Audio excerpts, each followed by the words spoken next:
Hello everyone, welcome to the officer Adda channel of Adda 24/7।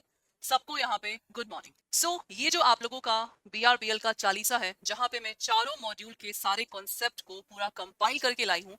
आप लोगों से रिक्वेस्ट है, सेशन में एंड तक बने रहिएगा। और ये चालीसा बहुत ही इंपॉर्टेंट है और इसमें से आप लोगों के 80% क्वेश्चंस आने ही आने हैं। BRBL में जैसा कि हम जानते हैं, आप लोगों के टोटल 4 मॉड्यूल्स हैं। Out of 4 modules C and D is very very much important. Now let's start with the session. आप लोगों के मॉड्यूल ए में जैसा कि 2 एक्ट हैं, module B 4 act, module C 10 act and module D 9 act. Now let's revise with the module D. Module D में आप लोगों का सबसे पहला एक्ट इंडियन कॉन्ट्रैक्ट है।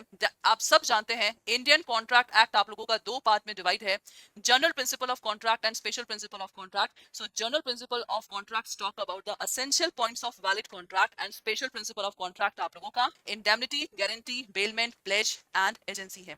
अगर मैं बात करूं essential points of valid contract का, तो कोई भी कॉन्ट्रैक्ट, सबसे पहले फॉर्मूला याद करिए, offer plus acceptance is equal to promise. Promise को हम लॉ के टर्म में बोलते हैं एग्रीमेंट, और जब एग्रीमेंट में लॉ इन्फोर्स होता है, that is equal to contract. ये आप लोगों का कॉन्ट्रैक्ट का फॉर्मूला है। Essential points of valid contract में 2 पार्टी होना जरूरी है। जो पार्टी ऑफर करता है उसको ऑफरर बोलते हैं, जिसको हमने ऑफर किया दैट इज कॉल्ड ऑफरी। किसी भी कॉन्ट्रैक्ट में लीगल रिलेशनशिप क्रिएट करना बहुत जरूरी है। जैसे आप लोगों के बेल्फोर वर्सेस बेल्फोर केस में हस्बैंड वाइफ के बीच लीगल रिलेशनशिप क्रिएट नहीं हुआ था, तो वो वैलिड कॉन्ट्रैक्ट नहीं कहलाया था। किसी भी वैलिड कॉन्ट्रैक्ट में लीगल फॉर्मेलिटीज को फुलफिल करना बहुत जरूरी है। Certainty of the meaning that is also must required. Possibility of the performance, किसी भी कॉन्ट्रैक्ट को करने के लिए परफॉर्मेंस आप लोगों का पॉसिबल होना चाहिए। देन कॉन्ट्रैक्ट से पहले आप लोग का एग्रीमेंट आता है। आप लोगों के social, domestic, religious, legal agreement होते हैं। वैलिड कॉन्ट्रैक्ट आप लोगों का हमेशा लीगल एग्रीमेंट से ही बनता है। जब लीगल एग्रीमेंट में लॉ को इन्फोर्स किया जाता है, that is called contract. Then किसी भी कॉन्ट्रैक्ट में, वैलिड कॉन्ट्रैक्ट में फ्री कंसेंट होना बहुत जरूरी है। इसका लीगल मैक्सिम है consensus ad idem. It means same thing in the same sense. Then for the valid contract, competency of the party is required. Competency means plus 18 होना चाहिए, sound mind, not disqualified by law. Then किसी भी valid contract में lawful consideration होना जरूरी है। consideration का मतलब होता है something for something। और contract का जो object है वो आप लोगों का हमेशा legal object होना चाहिए, और contract आप लोगों का void declare। ये आप लोगों के essential points of valid contract है। इन्हीं सबको मिलके आप लोगों का contract बनता है। contract का definition का section याद कर लीजिएगा, section 2H define the contract, section 2H define the contract और section 10 define the essential points of valid contract. Okay? अब हम बात करते हैं स्पेशल प्रिंसिपल ऑफ कॉन्ट्रैक्ट में, जिसमें सबसे पहला आप लोगों का कॉन्ट्रैक्ट ऑफ इंडेमिनिटी है। सेक्शन 124 इसका वन वर्ड है आप लोगों का। एक पर्सन को लॉस होगा, एक पर्सन प्रोटेक्शन ऑफ लॉस करेगा। जितने भी आप लोगों के इंश्योरेंस के एग्जाम्पल है, all are contract of indemnity except life insurance. Contract of indemnity में अगर मैंने कार इंश्योरेंस कराया है तो मैं इंडेमनिफायर कहलाऊंगी, और sorry, car insurance company will call as a indemnifier, और जिसने कार इंश्योरेंस कराया है that is called indemnity holder और इंडेमनिफाइड। 2 पार्टीज होती हैं। कॉन्ट्रैक्ट ऑफ गारंटी सेक्शन 126, इसमें आप लोगों का मेन रोल श्योरिटी प्ले करता है। Principal debtor, creditor and surety. Principal debtor creditor से पैसा लेगा, अगर प्रिंसिपल डेटर पैसा नहीं ले पाता तो surety will come into existence. Surety will pay on the behalf of principal debtor, और उसके बाद ये इंप्लाइड है कि श्योरिटी अपना पैसा मांगेगा प्रिंसिपल डेटर से। इस टर्म को बोला जाता है doctrine of subrogation. Section 148 talk about bailment. Bailment में 2 पार्टी होता है, बेलर बेली। बेलर ने कोई भी सामान दिया बेली को फॉर द स्पेसिफिक पर्पस, और जब पर्पस कंप्लीट हो जाता है, बेली से अपना सामान ले जाता है, दैट इज कॉल्ड पेमेंट। अगर मैं ज्वेलरी को बैंक के पास देती हूँ for the safe custody, that is example of bailment. Pledge क्या होता है? प्लेज में जब हम मूवेबल प्रॉपर्टी को सिक्योरिटी में रख के बैंक से लोन लेते हैं, दैट इज कॉल्ड प्लेज। जिसने लोन दिया दैट इज कॉल्ड पॉनी, जिसने लोन लिया that is called pound. Contract of agency section 182। Contract of agency means the contractual relationship between principal and agent is called contract of agency. यहाँ पे आप लोगों का agent और principal होगा। Agent हमेशा प्रिंसिपल के बिहाफ पे काम करता है। ये क्लास एक क्विक रिवीजन है आप लोगों के इंडियन कॉन्ट्रैक्ट एक्ट का। This is very very much important. Now class C, Indian partnership act 1932। Partnership का डेफिनेशन आप लोगों के सेक्शन 4 में गिवन है। That section is important. Partnership means जब 2 या 2 से अधिक पर्सन कोई भी बिजनेस को एक्ट करते हैं, प्रॉफिट होगा सब पार्टनर में प्रॉफिट बटेगा, लॉस होगा सारे पार्टनर्स लॉस को बियर करेंगे, that is called partnership. Types of partnership, partnership at will, अपने डिस्क्रिशनरी से मतलब जितना दिन चाहे पार्टनरशिप को एग्जीक्यूट कर सकते हैं। पर्टिकुलर पार्टनरशिप कोई पर्टिकुलर प्रोजेक्ट के बेस पे बनेगा, और फिक्स पार्टनरशिप फिक्स पीरियड के लिए बनेगा, 5 साल 10 साल एक्सेट्रा। पार्टनरशिप में registration is not compulsory, okay, लेकिन नॉन रजिस्ट्रेशन से बिजनेस पे कोई इंपैक्ट नहीं पड़ता है। Minor as a partner section 30 है। माइनर सबसे पहले कॉम्पिटेंट टू कॉन्ट्रैक्ट नहीं है तो माइनर पार्टनर नहीं बन सकता, लेकिन अगर माइनर पार्टनर बनता है he can take benefit from the partnership form with the concern of all the partner. और अगर पार्टनर है, मान लीजिए माइनर है, कोई पार्टनर बन चुका है, जब ये माइनर मेजर होगा मतलब जब +18 हो जाएगा तो इसके पास 6 मंथ का टाइम पीरियड होता है पब्लिक नोटिस के थ्रू डिक्लेयर करने का कि उसको पार्टनर बनना है कि पार्टनर नहीं बनना। अगर पार्टनर बनेगा तो इसका लायबिलिटी जब से बेनिफिट एडमिट कर रहा है तब से उसका लायबिलिटी स्टार्ट होगा, और जब वो पार्टनर नहीं बनेगा उसकी लायबिलिटी उसी वक्त से पब्लिक नोटिस देके आप लोग का एंड हो जाएगा। ठीक है, डिसोल्यूशन ऑफ पार्टनर कोर्ट के द्वारा भी होता है, विदाउट इंटरवेंशन ऑफ कोर्ट भी आप लोग के पार्टनरशिप का डिसोल्यूशन होता है। पार्टनरशिप में मिनिमम आपके दो पार्टनर्स होने चाहिए, मैक्सिमम आप लोग का 50 होना चाहिए according to the company rule 2014।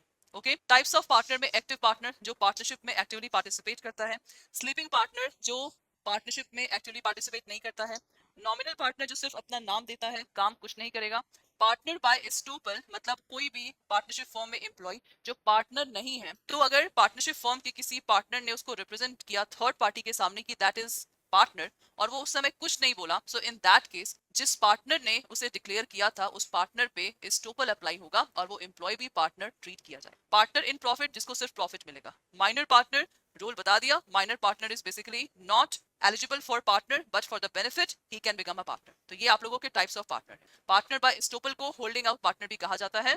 ठीक है, तो ये आप लोगों का टाइप्स ऑफ पार्टनर है। Now the sales of good act. Sales of good act basically sale और एग्रीमेंट टू सेल। तो सेल आप लोगों का होता है प्रेजेंट सेल और एग्रीमेंट टू सेल को कहा जाता है future sale. Okay, present sale में ओनरशिप आप लोग का तुरंत ट्रांसफर हो जाता है, एग्रीमेंट टू सेल आप लोगों का फ्यूचर सेल होता है जिसमें फ्यूचर में ओनरशिप ट्रांसफर होता है। Next concept is condition and warranty. Condition का मतलब होता है जैसे कोई भी सामान अगर डिफेक्ट निकला तो मैं सामान को एज इट इज नया ले सकती हूँ और शॉपकीपर से रिफंड भी ले सकती हूँ, दैट इज कॉल्ड कंडीशन।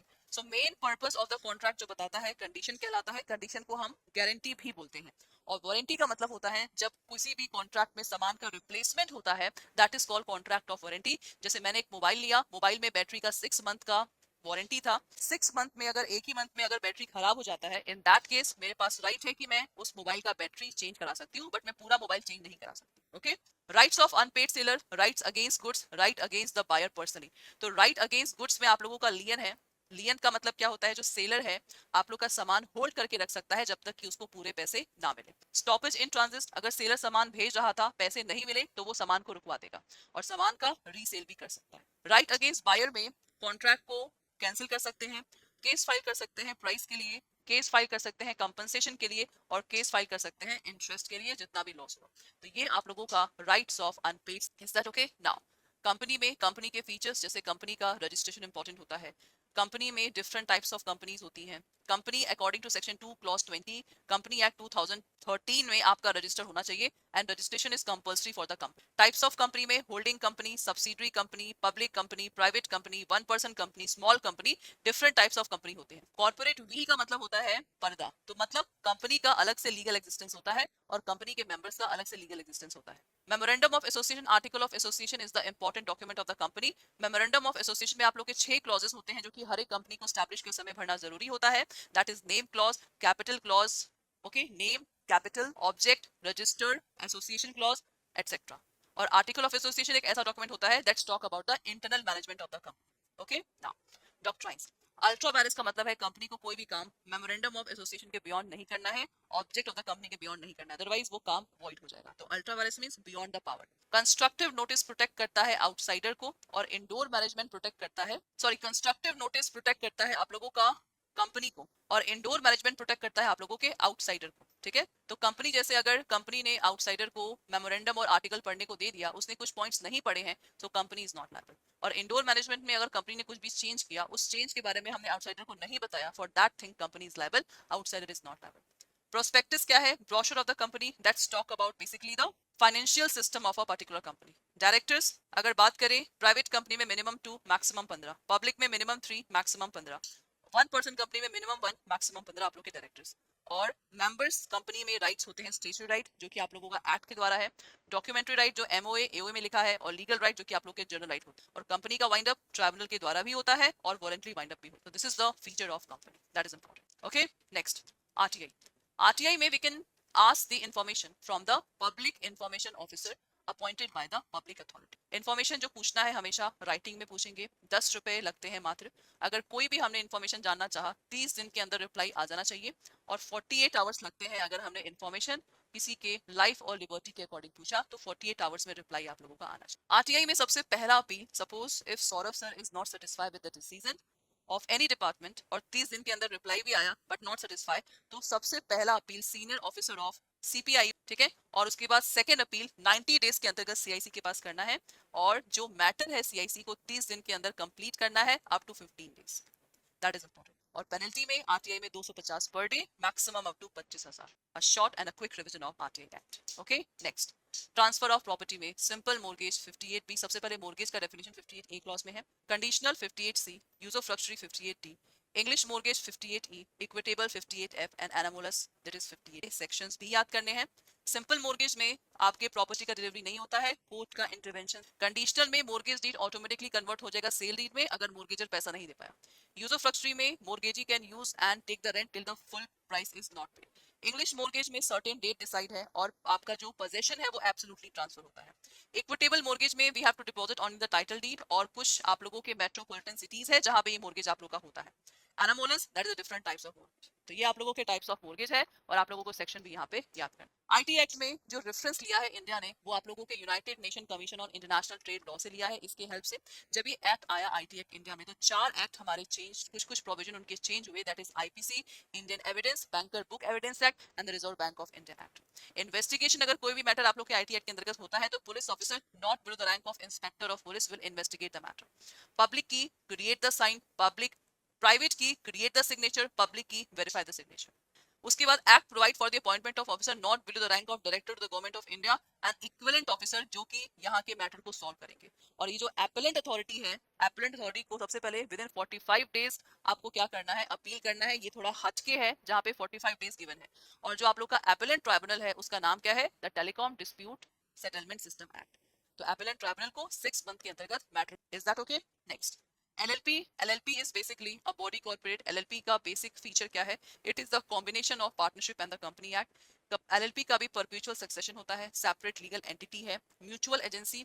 जैसे मान लीजिए LLP में आप लोगों के कितने पार्टनर्स हैं, 4 पार्टनर्स हैं, तो पार्टनरशिप एक्ट में हमने क्या पढ़ा था, एक पार्टनर गलती करता है तो सारे पार्टनर लायबल हैं, लेकिन LLP में एक पार्टनर गलती करेगा तो LLP will be liable. LLP also is a artificial legal person, common seal 2015 से नॉट कंपल्सरी, लिमिटेड लायबिलिटी, और मिनिमम 2 मैक्सिमम अनलिमिटेड आप लोगों के एलपी में होते हैं। और 2 आप लोगों का डेजिग्नेटेड पार्टनर होगा एलएलपी में। और डेजिग्नेटेड पार्टनर का काम क्या होता है, legal compliance. Prevention of corruption act, आप लोगों का स्पेशल जज अपॉइंट होता है जो कि करप्शन के मैटर को सॉल्व करेगा।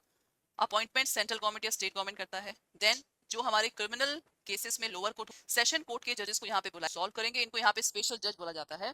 और ट्रायल आप लोग का 2 से 4 साल के बीच में पूरा कंप्लीट होना चाहिए। अगर मैं दिल्ली की बात करूं तो जो आप लोगों का इन्वेस्टिगेशन है वो इंस्पेक्टर ऑफ पुलिस करेगा।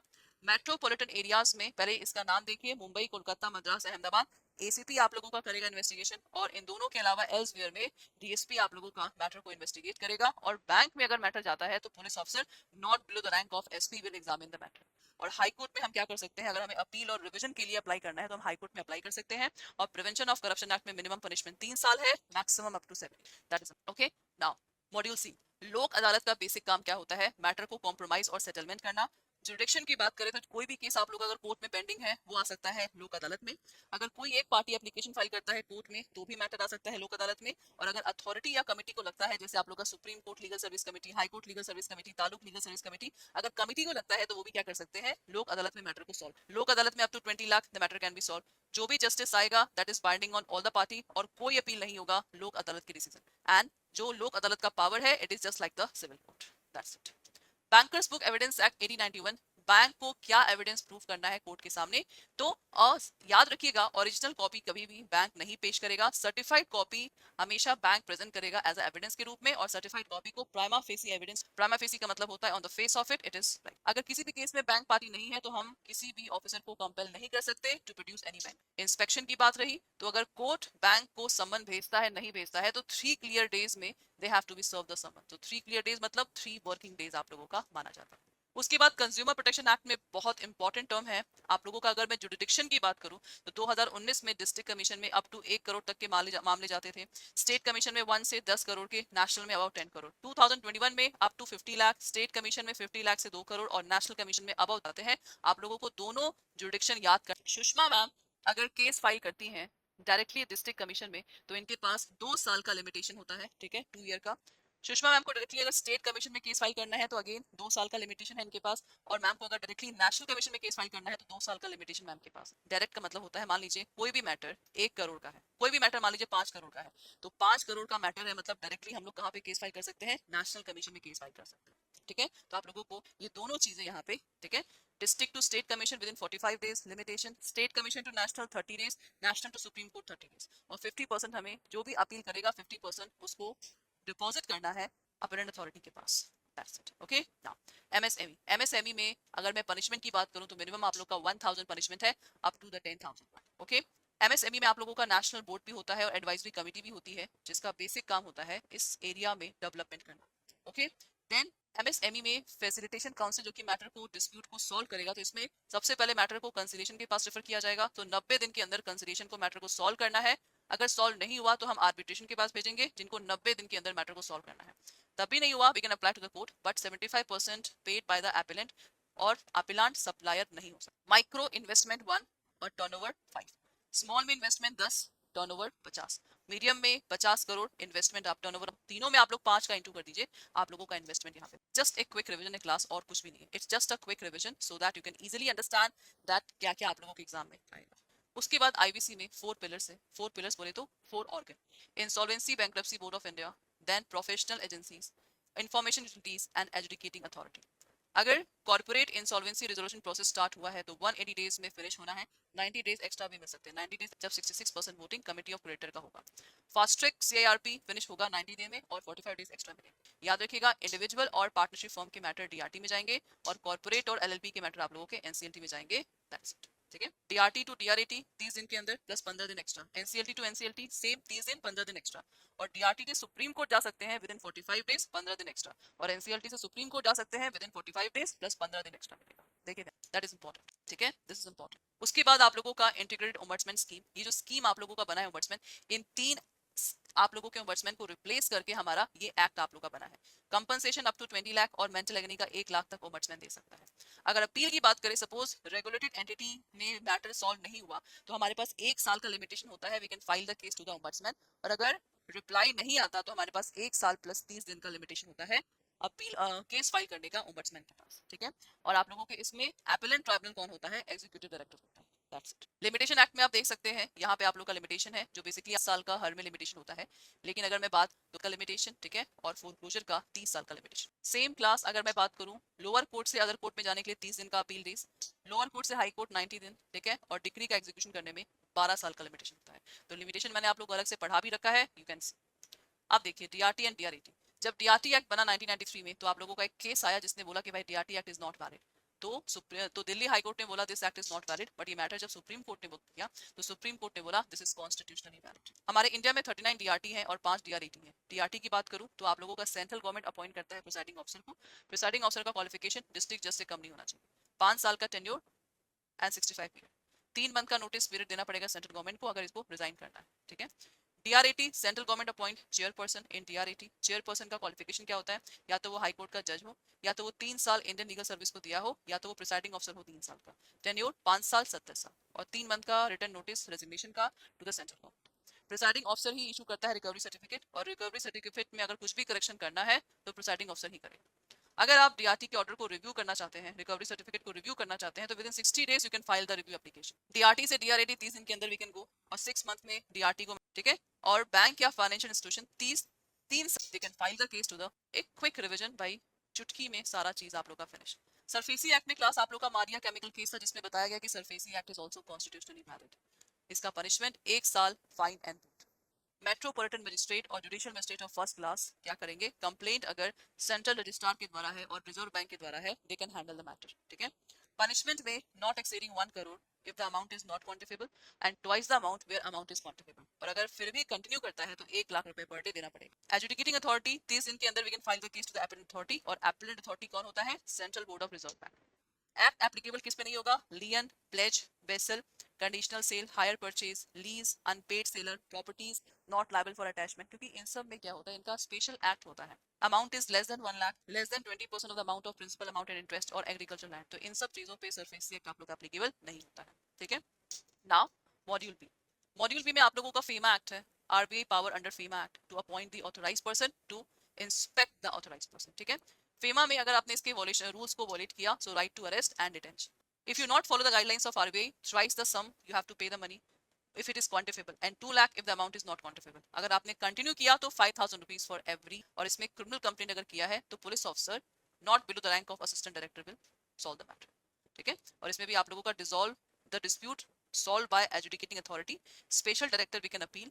ओके. और उसके बाद एपेलेंट अथॉरिटी है. और एपेलेंट अथॉरिटी के बाद हम कहीं भी केस फाइल नहीं कर सकते. ऑफ लॉ का है तो हम हाई कोर्ट भी जा सकते हैं, सुप्रीम कोर्ट भी जा सकते हैं. और ED department that is for the investigation, that is enforcement of directorate. Prevention of money laundering act में कोई डेफिनेशन नहीं है मनी लॉन्ड्रिंग का. पनिशमेंट मिनिमम 3, मैक्सिमम 7 साल. Maintenance of record more than 10 lakh rupees. All cross border wire में more than 5 lakh we have to maintain the record. और immovable property में 50 lakh and more we have to maintain the record. ठीक है. अगर individual है person, company है, partnership firm है, trust है, तो इन लोगों का क्या क्या केवाईसी करना पड़ेगा, ये सारे इसके डॉक्यूमेंट्स में यहाँ पे गिवन है. तो आप लोग यहाँ पे negotiable instrument act section 4 promissory note, section 5 bill of exchange, 6 cheque, 8 holder, 9 holder in due course, 10 payment in due course. Section 138 talks about dishonour of cheque, 2 साल और ट्वाइस द अमाउंट. क्या है इसका punishment? 143A and 148 is very important. It's talk about interim compensation and appeal. Interim compensation में class, अगर मान लीजिए x person ने चेक दिया, चेक डिसऑनर हो गया, तो एक्स पर्सन को इंटरिम कंपनसेशन पे करना पड़ेगा अपोजिट पार्टी को. ठीक है. 60 दिन के अंदर और 30 दिन एक्स्ट्रा मिल सकता है. लेकिन अगर एक्स पर्सन एक्विट हो गया तो जो जिसने कंप्लेन किया है अब उसको सेम अमाउंट देना पड़ेगा with the interest of bank rate also. Section 148 क्या है आप लोगों का? अगर आप ट्रायल कोर्ट से सेटिस्फाई नहीं है तो आप अपील कर सकते हैं हायर कोर्ट में. तो अगर आपको अपील करेंगे तो सबसे पहले आपको 20% ऑफ द फाइन पे करना पड़ेगा, तब जाके ग्रेस डे 3 दिन का मिलता है, that is for promissory note and bill of exchange, और acceptance of bill of exchange within 48 hours. Payment and settlement that is regulated by reserve bank of India. किसके द्वारा रेगुलेट होता है? Reserve bank of India के द्वारा. And the board for regulation and supervision of payment and settlement act. Gross settlement का क्या example है, net settlement का क्या एग्जाम्पल है? पेमेंट रेगुलेटरी बोर्ड होता है जिसमें governor, deputy governor, 1 officer, 3 person nominated by central government. C class. It's a quick revision. We have already done everything. We have already done everything. Okay. So ये आप लोगों का एक quick revision है जहाँ पे मैं सारे एक्ट को just quick class. Mortgage, immovable property को गिरवी रख के पैसा देना, that is called mortgage. Clayton rule section 59, 60, 61 of Indian contract. It's basically means setting aside the fund. इसको हम फीफो भी बोलते हैं, first in first out. Assignment, किसी पर्सन को असाइन करना right, that is called assignment. Hypothecation section 2N of SARFAESI act. It means charge upon any movable property. गाड़ी खरीद रही हूँ, बैंक से लोन दिया, गाड़ी का पोजेशन बोरोवर मेरे पास ही है लेकिन गाड़ी का ओरिजिनल पेपर बैंक के पास है, that is called hypothecation. Banker lien आप लोगों का example of general lien section 171 ऑफ Indian contract. And set off क्या है आप लोगों का? बैंकर्स का राइट है to adjust a debit balance in a customer account, that is called set off. तो ये आप लोगों का concept. Then module A, as you can see, module A में आप लोगों का banking regulation act, reserve bank of India, section 42 of RBI that's talk about CRR, section 5B banking definition, section 22 that's talk about the licence from RBI. Director का qualification, 51% of the total director have a special knowledge and practical experience with the respect of accountancy, agriculture, rural economic, banking, cooperation economic and finance. 21 talks about loan and advance. 26 talk about unclaimed deposit. 35A talks about direction to the bank and take action. 35A talks about the banking ombudsman. उसके बाद balance sheet, profit loss, at least 3 आप लोगों को send करना है किसको? Reserve bank of India को. तो balance sheet plus auditor report भी अटैच होना चाहिए. वाइंडिंग अप के लिए हम हाई कोर्ट में अप्लाई कर सकते हैं. आरआरबी के एस्टैब्लिशमेंट के लिए सेंट्रल गवर्नमेंट का 50% ओनरशिप, स्टेट गवर्नमेंट का 15 एंड स्पॉन्सर बैंक का 35%. ठीक है. Nationalised bank refer to the bank which government of India has more than 50% of ownership. और एफएसडीसी आप लोग का एस्टैब्लिश है गवर्नमेंट के द्वारा. Chairman finance minister. Sub committee chairmanship governor of RBI. और ये इसके आप लोगों के वर्किंग ग्रुप्स हैं सब कमेटी के. Inter regulatory technical group, technical group on finance inclusion and financial literacy, inter regulatory forum for monitoring the financial कॉग्नोमीटर, early warning group, working group on resolution regime for financial institution. तो ये आप लोगों के सब committee के class.